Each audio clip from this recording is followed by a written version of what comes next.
Assalamualaikum warahmatullahi wabarakatuh. Seluruh bangsa dan setanah air, jumpa lagi di channel Jagat Begitu. Semoga dalam keadaan sehat, kurang satu apa rahmah barokah salam Allah curahkan untuk kita semuanya. Gus Baha saat mengadakan seminar bersama UI mendapat sebuah pertanyaan yang menggelitik terkait dengan bakul es Sun Haji yang saat ini viral, yang dihina oleh Gus Miftah, dikatakan goblok. Terkait dan itu, apakah Gus itu disematkan sejak Kanjeng Nabi Rasulullah SAW? Bila tidak, itu mengadakan perkara yang baru, namanya bid'ah. Dan apakah Gus itu disematkan karena putra kiai? Bila tidak putra kiai, itu Gus swasta atau naturalisasi kan begitu. Jadi gimana tanggapan Gus Baha terkait dengan apa yang dilakukan oleh Pak Miftah ini terhadap Pak Sun Haji yang saat ini viral? Bahkan Pak Sun Haji mendapat berkah rezeki atas yang dihinakan oleh manusia tapi dimuliakan oleh Allah, digoblok-gobloki karo Gus Miftah, sehingga malah dapat kehormatan menjadi anggota Banser, ya kan? Dapat bintang 9, orang yang bintang 5, jenderal besar dari Ansor Yogyakarta. Ya, lebih jelasnya mari kita simak jawaban yang adem ayem lembut mengena dari Gus Baha lewat video berikut ini. Sekali lagi mohon maaf engkari kagamatin Nusantara. Assalamualaikum warahmatullahi wabarakatuh. Mendengar pengajian Gus Baha, yang mana Gus Baha sering mengaturkan, sering berkata, semakin banyak ayat yang kita pahami, semakin kita dekat dengan Allah Subhanahu Wa Taala. Kurang lebih begitu kalau salahnya ngapunten. Atau bahkan Syekhona Maimun, Mbah Maimun menika juga dawuh, seberapa banyak kamu faham Al-Quran, maka sedekat itulah kamu dengan Allah Subhanahu Wa Taala. Pertanyaannya Gus, kami terutama pulau mewakili anak muda yang awam ini banyak yang tidak jebulan pondok pesantren, bahkan tidak tahu bahasa Arab, hanya bisa membaca terjemah. Lah ini sedangkan panjenengan sering dawuh kalau misalkan memahami Al-Quran itu harus malian bil Arabiyah, harus menguasai mufradat banyak bahasa Arab. Tapi kita ini juga pengen dekat dengan Allah, pengen dekat dengan Allah. Nah, apakah kita boleh membaca terjemah sedangkan terjemah ini tidak bisa mewakili makna ayat itu? Ini yang pertama. Yang kedua, buatan berat yang kedua yang ringan. Hari-hari ini lagi viral berita seorang Gus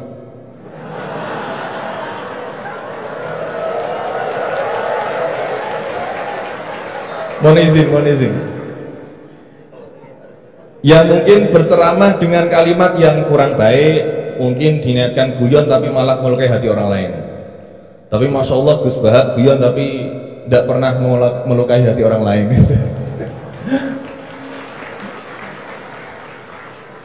Nah, pertanyaan saya Gus, ngapunten, karena ini pasti ke Gus Baha, tidak mungkin ke Gus Quraisy Shihab, tidak mungkin. Karena pasti Gus Baha.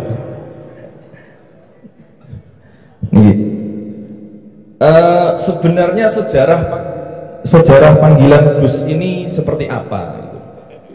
Apakah hanya dimaknai Gus ini adalah anaknya Kiai terus dipanggil Gus, atau bahkan mantunya Kiai saja kalau jenengan katanya Gus naturalisasi gitu, atau Gus swasta atau apa itu, atau bahkan bukan siapa-siapa kemudian bisa dipanggil Gus, sehingga misalkan kita sekarang bisa ini berlomba-lomba menjadi Gus bareng-bareng, jadi pokoknya lomba-lomba. Nah, dan apakah ini hanya di Jawa saja? Karena di Madura juga kami sering mendengar ada panggilan Lora. Lah ini sejarahnya sebenarnya apa gitu loh. Apakah juga kalau sudah menjadi kiai tidak bisa menjadi gus lagi? Atau kalau sudah menjadi gus tidak bisa naik menjadi kiai? Gitu ya. Itu pertanyaan yang kedua saya. Dan Nyun Sewu, di zaman Rasulullah itu apakah putranya Rasulullah juga dipanggil gus? Kan juga tidak kan? Maka maka kalau gus ini tidak ada di zaman Rasulullah, berarti semua gus ini bid'ah gitu. Karena gus tidak ada di zaman Rasulullah. Ngerti nggih? Nggih, jadi intinya sejarahnya dan standarisasi gus itu apa yang orisinil gitu. Yang kalau misalkan di dunia, di Indonesia ini yang gus orisinil hanya jenengan, berarti semuanya palsuan gitu. Lah ini tentu bisa dijelaskan Gus. Ngapunten, matur suwun sangat. Wassalamualaikum warahmatullahi wabarakatuh. Waalaikumsalam warahmatullahi wabarakatuh. Baik, terima kasih Gus Maulana. Selanjutnya saya mungkin yang laki dulu ya, laki-laki baru pindah ke sini. Silakan yang pojok ya.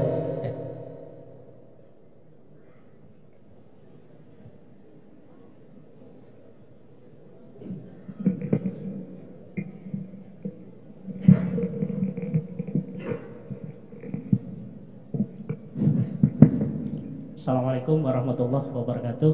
Waalaikumsalam warahmatullahi. Terima kasih Pak Rektor atas kesempatannya. Yang saya hormati Gus Baha, Prof. Quraisy. Saya Jamaluddin Ghaffur dari Fakultas Hukum UII. Ingin bertanya ke Prof. Quraisy dan Gus Baha.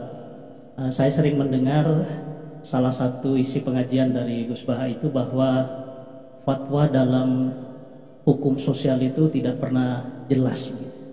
Artinya ulama pasti akan berbeda. Nah, kami kebetulan di Fakultas Hukum Gus seringkali ditanya orang juga gitu, soal bagaimana hukum sesuatu. Dan dalam konteks hukum memang teorinya dan pendapatnya juga beragam gitu. Nah, kadangkala permintaan pendapat itu tidak hanya sekedar untuk diskusi, tapi bahkan sampai menentukan nasib orang gitu. Ini dihukum atau tidak. Nah, sehingga mohon penjelasan dari Gus Baha dan Prof. Quraisy kira-kira bagaimana panduan dalam Islam di tengah keragaman pendapat fatwa itu dalam kita memberikan pendapat atau keterangan-keterangan tentang hukum-hukum tertentu yang memang secara ilmu itu sangat beragam. Terima kasih. Assalamualaikum warahmatullahi wabarakatuh. Waalaikumsalam warahmatullahi wabarakatuh. Mohon izin Gus dan Mas, ini 4 atau 2 dulu aja ya. Nanti baru kita lanjutkan biar nggak lupa ya. Ya, yang pertama Gus Ba, ini dari Gus Maulana tadi. Ini pertanyaannya, kan banyak yang tidak jebolan pesantren tapi pengen dekat sama Allah, boleh nggak baca terjemahan kira-kira gitu. Yang kedua tadi standar Gus yang orisinal, yang orisinal ya. Kemudian yang kedua dari ini Gus Ghafur. Ini dosen dari Eva, ini untuk Prof. Quraisy dan Gus Baha. Ini panduan untuk memberikan pendapat hukum kira-kira gitu kan. Karena ada dosen hukum yang saksi ahli, ada yang ahli menjadi saksi, jadi bedanya. Mohon berkenan dari Gus Baha ya. Ini yang provokatif dulu itu ya.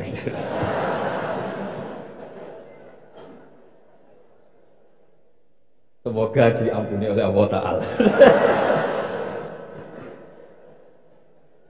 Begini, satu itu saya tidak medsosan, tapi ya dengar-dengar laporan macam-macam lah tentang sekian pihak itu. Begini, saya cerita ini biar sampean tahu bahwa Pak Rektor undang saya ini tidak salah kan? Memang benar-benar pemateri yang baik.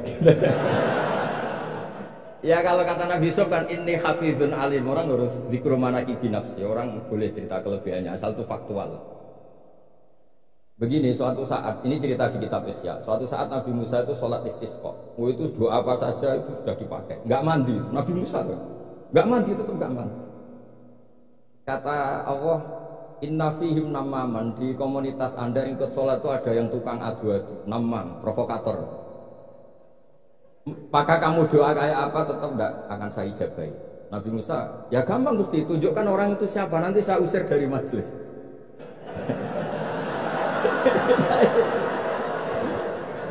Jawabnya Allah itu lucu. Saya ini orang yang mengharamkan namam, mengharamkan namimah. Kalau saya menunjuk orang itu berarti saya juga namam. Intinya itu Allah terus mengabaikan sekian peristiwa namam. Jadi kalau pertanyaan provokatif terus kayak gitu tuh masih diabaikan oleh Allah Ta'ala. Karena nanti repot itu. Repot. Memang saya termasuk Gus yang asli itu jelas sekali.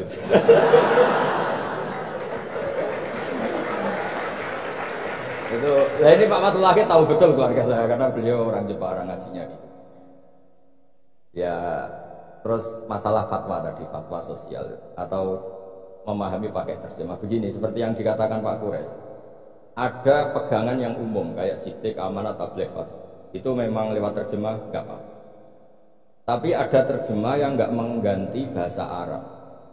Misalnya kata sembahyang, mungkin perasaannya orang Bali sembahyang itu apa, perasaan kita sembahyang itu apa, itu kan subjektif. Misalnya begini, ada ayat yang agak sensitif. Ketika Anda salah paham dengan istri itu wadribuhun, fahjuruhunna fil madoji wadribuhun, itu kan riskan betul. Maka pukullah istri kamu. Pukul itu kan konotasinya itu buruk. Tapi di semua tareh, saya bilang tidak sebagian, di semua tareh itu disebut dorban ghairu mubarrihin, mukul yang tidak melukai. Jadi orang Arab itu punya adat, kalau kecewa itu dorobu bini'al wasau. Jadi mukul itu pakai kain, pakai kacu, pakai. Nah, di Jawa kata mukul itu ya mesti kekerasan ya. Nah, yang jenis ini tuliskan kalau dari bahasa Arab pindah ke Jawa. Jadi ada yang riskan, ada enggak. Nah, sebab itu saya sering bilang, saya ini kan belajar tafsir insya Allah lah, khatam. Cuma saya tidak suka nulis, karena sudah ada yang nulis. Karena saya nulis tentu saja dianggap top Pak Kures, jadi tidak usah nulis, sudah ada. Begini, yang penting saya menghormati beliau karena nulis khatam. Pentingnya nulis itu memang khatam, mulai awal A sampai Z. Pentingnya khatam itu apa? Di situ ada dialog. Ada dialog Allah sama nabinya, sama kekasihnya, bahkan sama musuhnya. Misalnya sama musuhnya. Itu Nabi Musa masih dibilangi sama Allah, faqula lahu qawlan layyinan. Ini penting saya utarakan. Nah, suatu saat Harun Ar-Rasyid ini didatangi ustadz, mungkin ustadz yang amatir lah, masih latihan ustadz, jadi masih ekstrim gitu. Ya Amirul Mukminin, ini nasihun lak, famusyaddidun alaika, fala tajidanna fi nafsika aliyya syai'an. Ya sampai latihan bahasa Arab nanti Pak Rektor. Bukan Anda, Gus naturalisasi tadi Anda. Saya akan memberi nasihat engkau, kemudian cara nasihat saya itu musyaddid, ekstrim. Maka jangan kamu anggap serius. Maksudnya jangan penjarakan saya ketika saya nasihat ke kamu ini kasar. Jawabnya Harun Ar-Rasyid itu langsung bilang gini, bilang ya jahil, ini karena Arab. Orang Arab itu kalau ngomong jahil itu tidak sekasar yang kamu bayangkan, karena makanya bahasa Arab itu susah. Saya itu ini cerita ke Pak Kures, ini curhat, bukan cerita mufti curhat. Kiai Jawa kalau maknani wailak waihak itu ciloko kue. Padahal sering Nabi itu kalau kecewa sama seseorang bilang wailak sama waihak. Akhirnya santri tanya, lo katanya Nabi itu halus sopan santun kok ngendikan wailak waihak, yang artinya itu celaka kamu. Ada orang tanya Nabi dan orang itu tidak paham. Nabi ngendikan apa? Sakilat ka umuk. Cek siale mbokmu anak kue. Diterangkan enggak paham. Tapi sarah-sarah kayak kitab Irsyadus Sari itu bilang gini, kalimatu tarohumin wa talatufin. Ini kalimat yang orang Arab tuh merasa dekat sehingga bilang wailak waih. Tapi Kiai Jawa tetap saja maknani ciloko. Masalahnya di konteks itu yang dawuh itu Kanjeng. Nah, sing ngendikan ini orang Solo ini kan enggak apa-apa. Kayak bakat gitu aja terus orang gitu. Nah, yang seperti ini nggak bisa dipindah ke terjemah. Dan itu saya teliti dari sekian tradisi. Ya tadi kayak wadribuhun. Makanya terus ulama nyusuli dorban ghairu mubarrihin. Mukul tapi tidak melukai. Karena orang Arab itu biasa kecewa mukul pakai peci. Tapi kalau orang Jawa nggak berbayang. Kedua misalnya contoh mahar. Orang Arab kalau masih mahar itu banyak. karena jumlah bahar banyak, kemudian setelah suami istri hubungan intim, setelah dicerai itu kadang kepikiran ngambil karena maharnya misalnya Alphard 1 miliar gedung, sehingga harus ada pelarangan mengambil ulang mahar. Wa in aradtum istibdala zawji makana zawji wa ataitum isdahunna qintaran fala ta'khudhu minhu syai'an atakhudunahu buhtana wa itsmam mubina. Wa kaifa ta'khuduna? Mahar yang sudah kamu kasihkan jangan kamu tarik lagi. Wong kamu sudah hubungan suami istri kok maharnya ditarik lagi. Jangan. Kenapa ada kata jangan ambil lagi? Karena maharnya itu Alphard, gedung, uang 1 miliar. Dulu Pak Rektor ketika nikah itu seperangkat alat sholat, gak dilarang juga gak akan diambil itu. Artinya gini, gak mungkin andikan Quran turun di Indonesia ada kata fala ta'khudhu minhu syai'ah 100.000 seperangkat alat. Saya jadi kiai itu sampai bosen karena tiap nikahkan tuh maharnya seperangkat alat. Itu kalau sudah nikah 10 tahun bentuknya sudah kayak apa ya? Itu nggak usah Allah repot-repot bilang jangan ambil lagi, jangan ambil lagi. Nah, itu kondisi yang antara kita dan tradisi Arab itu beda. Dan saya belajar tafsir sampai segitunya, makanya nggak salah lah kalau saya diundang itu nggak salah. Maksud saya yang naturalisasi tadi ya nggak usah diundang gitu maksudnya. Kalau nggak memenuhi kualifikasi tafsir loh. Ya karena kalau nggak memenuhi kualifikasi apa, tapi jangan terus ngundang saya terus, nggak mau juga saya. Nah tadi yang pertanyaannya Pak dosen Pak Ghafur tadi, nanti Pak Quraisy nambahi. Hukum sosial itu memang nggak pernah mengikat di semua sisi ya, karena memang patokannya itu begini. Saya ambilkan contoh di Quran ya, karena ini memang tema tafsir. Di hal-hal sosial itu kekasihnya Allah pun didhawuhi Allah begini. Wa in adri la'allahu fitnatul lakum wa mata'ul akhir. Wa ma adri ma yuf'alu bi wala bikum. Jadi Nabi misalnya mau perang, misalnya perang apa ini, Allah terus bilang, Muhammad kamu tenang saja, pasti menang. Enggak. Karena kalau dibilang begitu nanti kendilnya Nabi atau keberanian Nabi dikira karena ada jaminan tetap. Jika nyuwun sewu Nabi juga pernah mengalami perang menang di Badar, pernah mengalami kalah di Uhud. Jadi di bab-bab sosial itu memang Allah membiarkan hukum sosial yang berjalan. Sampai Ibnu Khaldun ngendikan begini, saya masih ingat betul dan itu saya pegang. Nabi sebagai Nabi itu kena aturan hukum sosial. Meskipun beliau punya mukjizat kayak apa, ketemu orang harus santun, ketemu anak kecil harus sayang, ketemu orang sepuh harus hormat. Andaikan Nabi bisa terbang ke langit sekalipun Mi'raj, tapi ketemu anak kecil nampar, ketemu orang sepuh meludahi, tetap gak diterima oleh publik. Walaupun tafaddan ghalidal qalbi lan faddu min khawli. Betapa pentingnya tata krama sosial. Kata Ibnu Khaldun, hada Rasulullah man uyyida bil kauni kulli. Ini Rasulullah, orang yang di backup sekian alam raya, tapi sekali melanggar tata krama sosial, tetap lan faddu min khawli, orang akan bubar. Sampai ngegoskan saya, sekarang tak pisoi. Wah Gus kok mison, mesti langsung gitu. Ya coba misalnya sekarang nyun saya ngudahi Pak Rektor, langsung dipecat ya. Artinya tatanan meskipun saya keramat. Makanya kata Ibnu Khaldun, hada Rasulullah man uyyida bil kauni kulli law syaa. Ini Rasulullah, orang yang bisa mengendalikan alam raya karena kekasih Allah. Itu saja kena aturan, walaupun tafaddan ghalidal qalbi lan faddu min khawli. Kalau engkau salah tatanan sosial Muhammad, orang akan bubar. Nah maksudnya gini Pak dosen, kalau tatanan sosial gini, saya pernah ditanya oleh dekan Fakultas Kedokteran pas ada diskusi dengan ya tadi orang-orang medis, misalnya begini, itu misalnya nyun sewu, tapi gak usah dijiwai, gak usah kamu udah dilupakan saja kapan. Menyembuhkan orang koma itu baik apa tidak baik, tapi misalnya orang ini kalau sembuh pasti bunuh lagi, pasti merkosa lagi. Terus kita gimana? Ngasih makan juga sama. Orang miskin nggak bisa makan, nggak bisa apa-apa, nggak bisa makan, nggak bisa apa-apa. Berkahnya nggak bisa makan, nggak bisa apa-apa, dia tidak nyuri, tidak bunuh, tidak merkosa. Dan orang ini kalau sehat lagi akan begitu lagi. Wajib ngasih makan dah. Itu mesti orang itu, weh, kasihlah kemanusiaan. Jangan nanti kumat lagi. Jadi hukum sosial itu mesti mindsetnya ulama itu beda-beda. Saya sering matur ke Pak Quraisy, saya itu pernah kata santri saya pernah katanya diundang ke Malaysia, juga pernah katanya diundang ke Maroko. Saya bilang sudah yang kelas-kelas internasional Pak Quraisy saya ada usah. Kenapa? Jawabnya sederhana.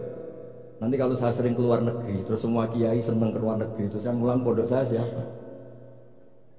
Wis gue iling-ilingan nak ning donya ono kiai desa sing alim terus maksudnya kiai desa tapi maca kitab yo cek bener rofa-rofa nasab-nasab.